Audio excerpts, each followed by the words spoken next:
Austin's food truck scene was my life. I'd been running Taco Loco for 2 years, parked off South Congress, serving late-night crowds-drunk college kids, musicians, weirdos. The trailer smelled like grease and lime, neon lights buzzing over my little grill. I liked the vibe until that sweaty August night. It was 1 a.m., the street quieting down. I was wiping the counter, salsa stains on my apron when a guy walked up. Tall, skinny, in a faded flannel, eyes sunken like he hadn't slept in days. "Taco still good?" he asked, voice low. I nodded, flipping tortillas. "Too all pasta," he said, leaning on the ledge, staring too hard. I handed him the plate, took his cash-crumpled bills, damp like they'd been in water. He didn't eat, just stood there, watching me scrub the grill. "You alone?" he said, grinning slow. My gut twisted. "Yeah, but I'm closing soon." I lied, gripping the spatula tighter. He nodded, took a step back and faded into the dark. I locked the serving window, ready to call it a night. Then I heard Ita scrape, metal on metal, from the trailer's side. I peeked out nothing, just shadows and parked cars. I grabbed my chef's knife, big and sharp, and checked the locks. The scrape came again louder by the propane tank. My heart jumped. I flicked the outside light on. There he was, crouched, messing with the valve, that grin still on. "Hey!" I yelled, banging the window. He looked up, eyes glinting, and bolted. I ran out, knife in hand, but he was gone, swallowed by the street. The tank hissed hose loose, gas leaking slow. I shut it off, hands shaking, and called the cops. They got there at 2 a.m., lights flashing. No guy, just a screwdriver by the curb, rusted and bent. They found a bag in the alley duct tape, a lighter, a rag soaked in something sour. "Some creep," the cop said, shrugging. "Knew how to mess with you, lucky you caught him." Lucky didn't feel right. I sold the truck a month later, work at a diner now. But Austin's nights stick with me. Every scrape, every hiss feels like him. Last week, I smelled gas outside my place faint, gone quick. I don't cook late anymore, knife by my bed, listening. The streets don't sleep easy. Hill country was my turf, and my BBQ truck Smoke Shack was a hit. Parked off a dirt road near Fredericksburg, I smoked brisket for ranchers and tourists till midnight. The air smelled like oak and meat, crickets chirping under the stars. I loved the quiet until that foggy October night. The fire had dwindled to embers by 11:30 p.m. as I carved ribs, my forehead slick with sweat. Then headlights cut through the darkened old Chevy, rust-eaten and silent, rolling to a stop. The driver stepped out, a burly man with a thick beard, his camo jacket hanging loose. "Any left?" he rasped. I nodded, piled brisket onto a plate, and passed it to him. He handed me a crumpled $10 bill, the edges torn, stained with something I didn't care to name. He sat at my picnic table, eating slow, eyes on me. "Good spot out here," he said, licking his fingers. "Real lonely." My neck prickled. "Yeah, keeps me busy," I said, gripping my meat cleaver under the counter. He finished, stood, and walked off, then stopped, looking back. "See you?" he said, grinning wide. I locked up, uneasy, and started cleaning.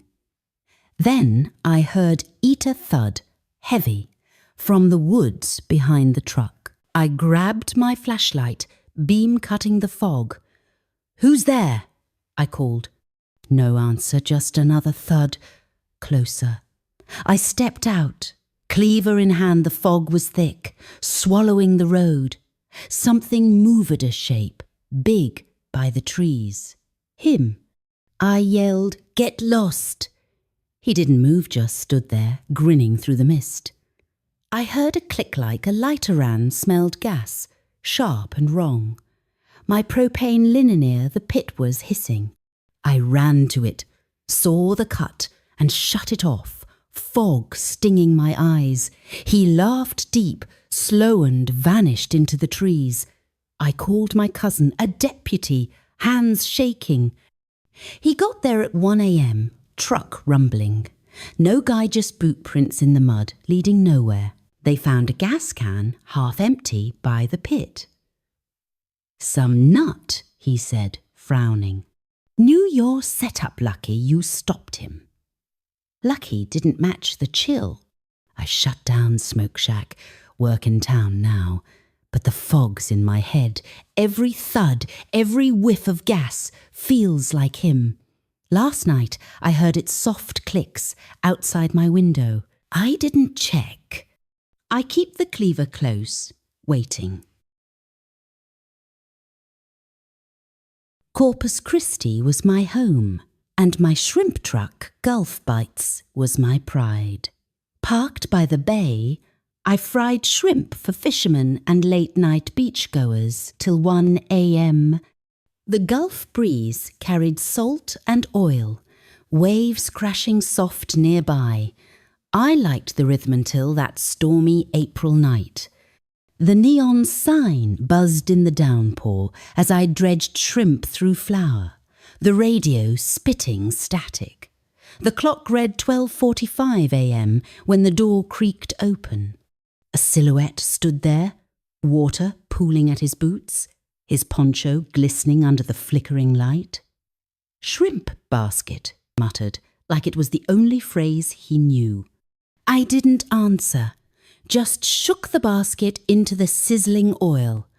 When I slid it across the counter, he peeled damp bills from his pockets stuck together, smelling of mildew. He took the food but didn't leave, just leaned against his truck, chewing methodically as rain slid off his hood like tears.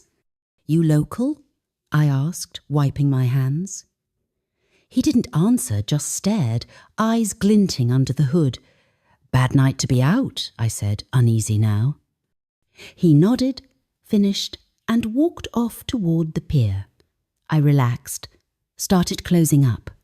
Then I heard Ita's splash, big and close from the water.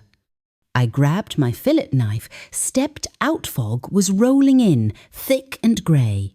"Hello?" I called, peering at the bay. The splash came again louder by the pilings under the truck. My chest tightened. I flicked my lantern on, aimed it down nothing, just waves and shadows. Then I saw him crouched on the pier, dripping, holding a net, staring up.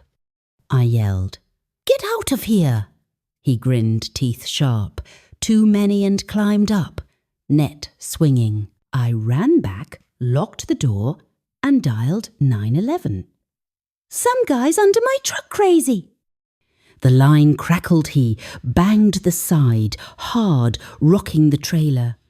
I held the knife, breath short, till sirens screamed at 2 a.m. Cops swept the piano guy, just wet boards. They found a net by the piling stone, with a hook still bloody. "Fisherman gone bad, maybe," one said. "Knew the tide hid him lucky you locked up." Lucky didn't feel true. I sold Gulf Bites, work at a cafe now. But the bay's with me. Every splash, every bang, feels like him. Last night, I heard it wet thumps, slow, outside my wall. I didn't look. I keep the knife by my sink, waiting.